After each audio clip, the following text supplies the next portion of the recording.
আসসালামু আলাইকুম। আশা করি সবাই অনেক ভালো আছেন এবং দীর্ঘ বিরতি বলা যাবে না, কারণ আমরা খুব দ্রুতই তোমাদের কাছে আবার ফিরে আসলাম। বেশি কথা না বলে আজকে আমরা আবার শুরু করে দেবো। তবে তার আগে কথা বলতে চাই,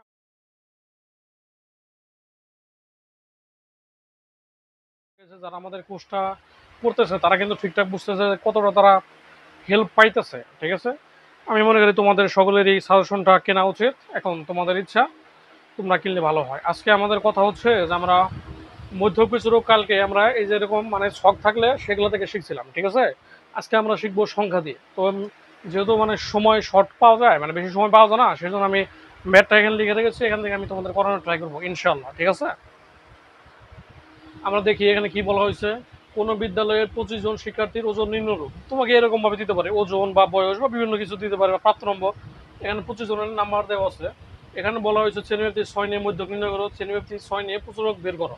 তো আমরা দুটোই ভালোভাবে বোঝার ট্রাই করবো। ঠিক আছে, তো আমাদের এখানে কি করতে হবে, যদি আমাদের সংখ্যা আছে, আমাদের তো আগে ঘর করা যদি থাকতো তাহলে তো সেখানে ঘর করাই থাকতো, তাহলে তো আমাদের সংখ্যা থাকতো না। ঠিক আছে না, যেহেতু এখন সংখ্যা আছে সেই সংখ্যাগুলোকে আমাদের চেঞ্জ করে বিভিন্ন আইটেম আনতে হবে। কি আইটেম আনতে হবে, আমাদেরকে এখানে কাজটা করতে হবে যে এই সারণী তৈরি করা আমাদের প্রথম কাজটা হবে। মেন কাজটা হচ্ছে সারণী তৈরি করা। আর এই সারণী তৈরি করতে গেলে তোমাকে কি লিখতে হবে, দেওয়া আছে বৃহত্তম সংখ্যা 95, ক্ষুদ্রতম সংখ্যা 40, এখানে সবচেয়ে বড় সংখ্যা তো আছে যে 95 দাগ দেওয়া আছে, আর সর্বনিম্ন 40। এগুলা কেমনে কি বের করা লাগে সব কিন্তু আমরা ইতিমধ্যে শিখে ফেলেছি। ঠিক আছে, এরপরে কি হচ্ছে, আমরা জানি পরিসর সমান বৃহত্তম সংখ্যা বিয়োগ ক্ষুদ্রতম সংখ্যা যোগ 1। সূত্রটা আমরা প্রথম ক্লাসে শিখেছিলাম। বৃহত্তম সংখ্যা হচ্ছে 95, 95 বিয়োগ ক্ষুদ্রতম সংখ্যা হচ্ছে 40, 40 যোগ 1। 95 থেকে 40 বাদ দিলে 55 যোগ 1, 55 একে কত হয় 56। আমার মনে হয় না তোমাদের এখানে কারো কোনো সমস্যা হবে ইনশাল্লাহ। ঠিক আছে, এরপরে কি আছে, আবার শ্রেণী সংখ্যা সমান পরিসর, পরিসর কত হচ্ছে 56, বসালাম 56। আর শ্রেণী ব্যাপ্তি, শ্রেণী ব্যাপ্তি বা শ্রেণী ব্যবধান সবই এক। এখানে বলে দিচ্ছে কত, শ্রেণী ব্যাপ্তি 6, সেই 6টা আমরা এখানে বসাবো। 56 6 ভাগ দিলে কত পাওয়া যায়, 9.2। আমরা শিখেছিলাম 9.2, তাহলে দশমিকের আগে আছে কত, 9, 9 এর আগে যোগ করলে কত হয় 10। আমার মনে হয় না তোমাদের এখন পর্যন্ত করার কোনো সমস্যা আছে। কিন্তু আমাদের কথা হচ্ছে, আমরা যখন মধ্যক বের করছিলাম তখন কিন্তু আমরা মধ্যক শ্রেণী বের করছিলাম। ঠিক সেটার জন্য আমরা কি করবো, এখন এই ঘরটা আঁকানোর ট্রাই করবো। এই ঘরে আমাদের কি হচ্ছে, শ্রেণীব্যাপ্তি গণসংখ্যা ক্রমজ গণসংখ্যা আমরা আগে করতাম, কিন্তু এখন আমাদের গণসংখ্যা করতে গেলে ট্যালি লাগবে, ট্যালি। সেই ট্যালি করার জন্য আমরা ট্যালির জন্য আলাদা একটা ঘর নেব। সর্বনিম্ন সংখ্যা কত আছে 40, 40-এর পর থেকে আমরা গুনবো। 40 6 ঘর বলছে, 40 41 42 43 44 45 6 ঘর। এইভাবে আমরা 99 পর্যন্ত আসবো। আর ট্যালি তো আমাদের বোঝার কোনো সমস্যা নাই, 75 হলে 75 এক দাগ। সবকিছু আমরা এই যে হ্যাঁ, এই যে আমরা 1 নম্বর যে ক্লাসটা দেওয়া হয়েছে সেটা করলে তোমরা টেলি কীভাবে কী করতে হয় সেখানে ভালোভাবে বুঝে দেওয়া হচ্ছে। আর 2টা হলে কত, 2 2, 5টা হলে 5টা, শূন্য কোনো কিছু না থাকলে 0 4 এভাবে লিখবো। আর ক্রমশ কত, 2 আর 2 4, সরি 2 থাকলে 2, 2 আর 2 2, 2 আর 2 কত 4, 4 আর 5 9, 9 এর 0 9, 9 আর 4 13, 13 আর 3 16, 16 আর 2 18, এভাবে করবো। আমার মনে হয় না তোমাদের এখানে সমস্যা হবে। আর এখানে যে মধ্যক বের করাটা, এটা আমরা কিন্তু মানে গত ক্লাসে মধ্যক কীভাবে বের করছি ঠিক সেমভাবে করলেই হয়ে যাবে। তারপর আমরা দেখি আমাদের কাজ হচ্ছে কি, n সমান 25। এই দেখো মধ্যক সূত্রটা এখানে দেওয়া আছে, l plus n/2 minus fc into h/fm। তাহলে আমাদের কাজটা কি হচ্ছে, n সমান কত 25, তাহলে n ভাগ 2 মানে 25 যদি ভাগ দিলে কত হয় 12.5, মানে 12.5। তাহলে 12.5তম হবে। আমরা যদি দেখি এখানে দেখো 2, মানে 1 থেকে 2 পর্যন্ত আছে, এখানে 2 এর বার কত 3, 3 থেকে 4 পর্যন্ত আছে এই ঘরে, এই ঘরে 4 এর বার কত আছে 5, 5 থেকে 9 পর্যন্ত আছে এই ঘরে, 9 এর বারে কত, হ্যাঁ 9 বার তো 9, মানে এই ঘরে থাকবে 9 বার কত 10, 10 থেকে 13 পর্যন্ত আছে এই ঘরে, 13 বার 14, 14 থেকে 16 আছে এই ঘরে।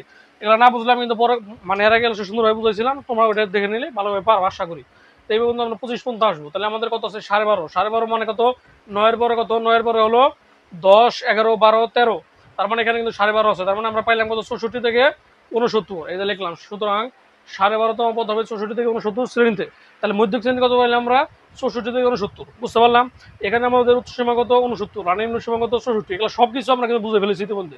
শুধুমাত্র একটু চেঞ্জ আছে, সেই চেঞ্জটা আমরা করে ফেলাম। আমরা জানি মধ্যক সমান l plus n/2 minus fc into, এভাবে বসাবো। l এর মান কত আমরা জানি, মধ্যক শ্রেণী নিম্ন সীমা, মধ্যক শ্রেণী নিম্ন সীমা কত 64 বসালাম, n/2 তো এখানে 12.5 পাইছি। fc মানে কি, fc মানে হচ্ছে মধ্যক শ্রেণী। এই যে মধ্যক শ্রেণী পেলাম, এটা হলো পূর্ববর্তী শ্রেণীর, পূর্ববর্তী মানে আগেরটা, পূর্ববর্তী শ্রেণীর ক্রমজ যদি কোনো সংখ্যা কত আছে 9, এই যে লিখছি আমরা 9। এখানে কিন্তু একটা চেঞ্জ আছে, যেখানে সবগুলো সংখ্যা আছে ইংলিশে, এখানে লিখছি আমরা ইংলিশে, কিন্তু ভুলে আমরা এখানে বাংলা লিখে বলছি। এটা করলে কিন্তু ডাইরেক্ট 0 দিব। ঠিক আছে, এটা তোমরা ভালোভাবে সলভ করো আমি আশা করবো। তো এভাবে করবো, তাহলে এফসি পাইলাম 9 আর এইচ হলো 10। কীভাবে 10 হয়, এই যে আমরা যদি 10 এখানে লিখছি, এই যেখানে আমরা গুনছি মানে শ্রেণী ব্যক্তি কত আছে 6, এইচ এর মান কত হবে তাহলে 6। আর এফ এমটা কি হলো মধ্যক শ্রেণীর মধ্যক, এই যে এফ এমটা হলো মধ্যক শ্রেণীর গণসংখ্যা কত আছে 4। মানগুলো যদি আমরা বসাই দেই তাহলে মধ্যক সমান এল প্লাস সূত্র জানি আমরা, মানগুলো সব বসাই দিলে এখানে 10 তো হবে না, ভুল হয়ে গেছে, 6 হবে।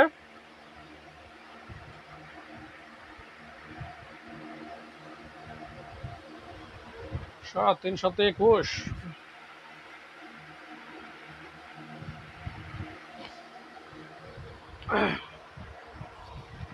5 দশমিক সামথিং কিছু হবে।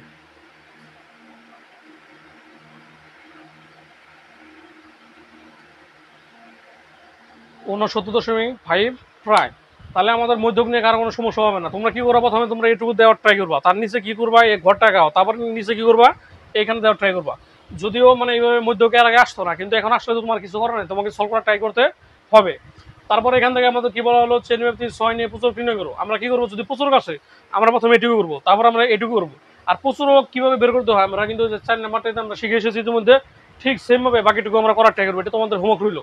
তারপরে যদি কারো কোনো সমস্যা থাকে অবশ্যই তোমরা তোমাকে মেসেজ দিয়ে জানাবা, ঠিক আছে? আমি আশা করবো হোয়াটসঅ্যাপ নাম্বার আছে, তোমরা জানাবো। আজকে আমরা আরেকটা জিনিস শিখবো, এবং ইতিমধ্যে কালকে মানে নেক্সট ক্লাসে আমরা আয়তল এক উজিব রেখা বহুভুজগুলো শিখে ফেলার ট্রাই করবো ইনশাল্লাহ।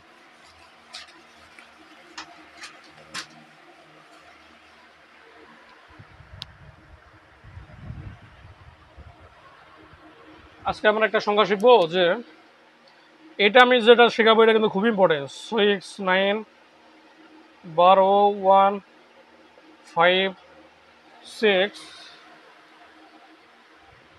6 দিতে পারি, সমস্যা নাই, 6 8, এর মধ্যে মধ্যক কত?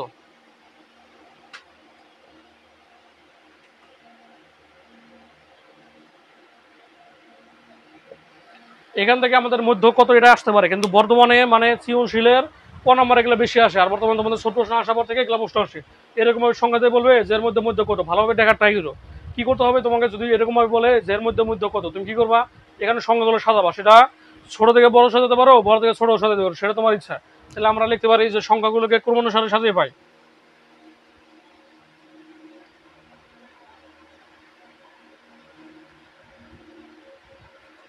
সংখ্যাগুলোকে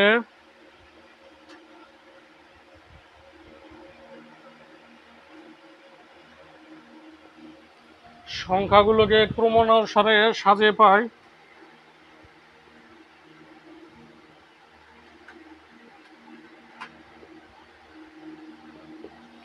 সংখ্যাগুলোকে যদি আমরা ক্রমানুসারে সাজাই কত কত পাই, এখানে সবচেয়ে ছোট সংখ্যা কত আছে 1, তারপরে কত আছে 1 এর পরে যদি আমরা লক্ষ্য করি 5 6 6,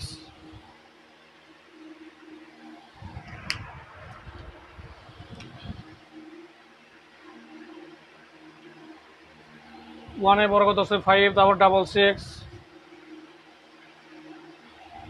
তারপরে কত আছে 8 9 12,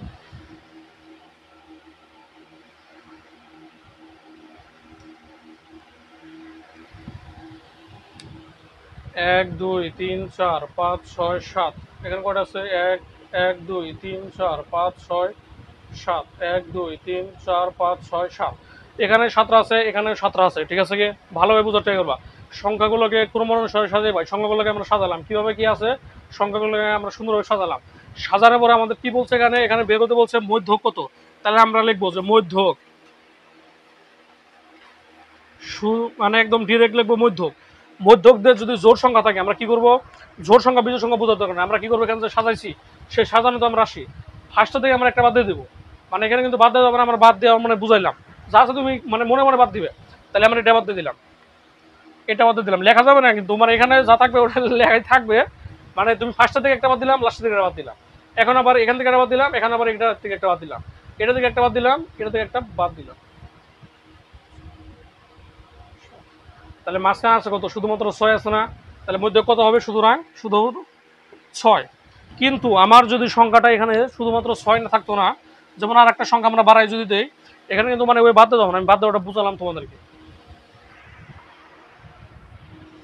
যেমন এখানে ধরলাম যারা 2 আছে, তাহলে আমরা যদি সংখ্যাগুলো সাজাই এখন দেখো, প্রথমে সবচেয়ে ছোট সংখ্যা কত আছে 1, 1 এবার কত আছে এখানে 2, 1 2 5 6 6,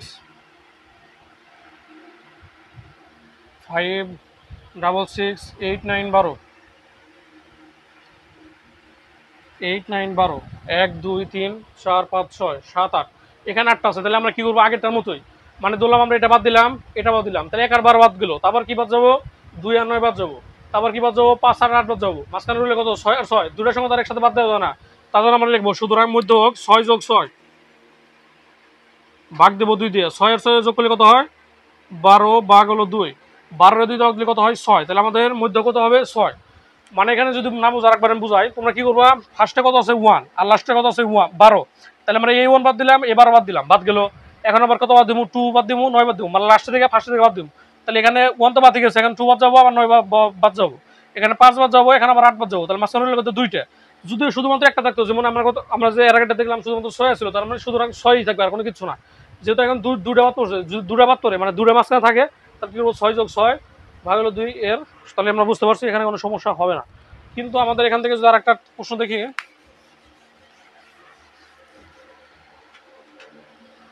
যে আমরা দেখলাম কিন্তু একটু আগে মধ্য কত, কিন্তু আমরা দেখি এখন প্রচুরক কত। তোমাকে যদি এখান থেকে বলা হয় প্রচুরক কত, প্রচুরক কিন্তু অনেকে ভালোভাবে আমি জানি ভালোভাবে, তারপর আমরা দেখি প্রচুরক কত, এখানে তুমি লিখবা যে সংখ্যাটা সবচেয়ে বেশি বার দেওয়া আছে, এখানে 6 দেওয়া আছে কয়বার 2 বার, আর কোনো সংখ্যা বেশি বার দেওয়া নাই, আমরা 1 2 লিখতে পারি এখানে 1 2,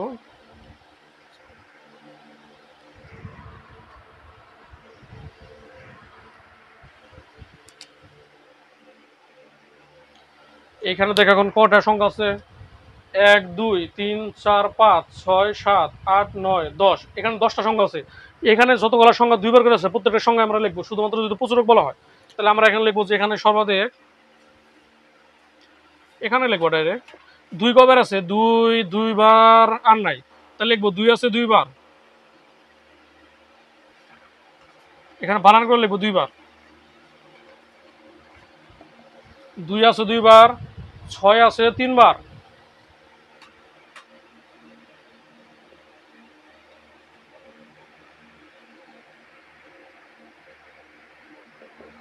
6 আছে 3 বার, 9 নাই, 1 তো আমরা 2 বার, 1 আছে 2 বার, 2 বার থাকলে সেগুলো লিখবো, একবার থাকলে কোনো লেখা দরকার নাই, 1 আছে,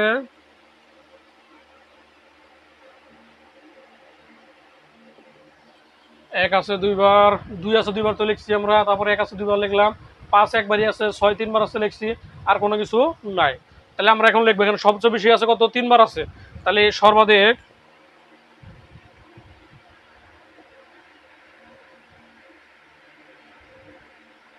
6 আছে 3 বার, সুতরাং প্রচুরক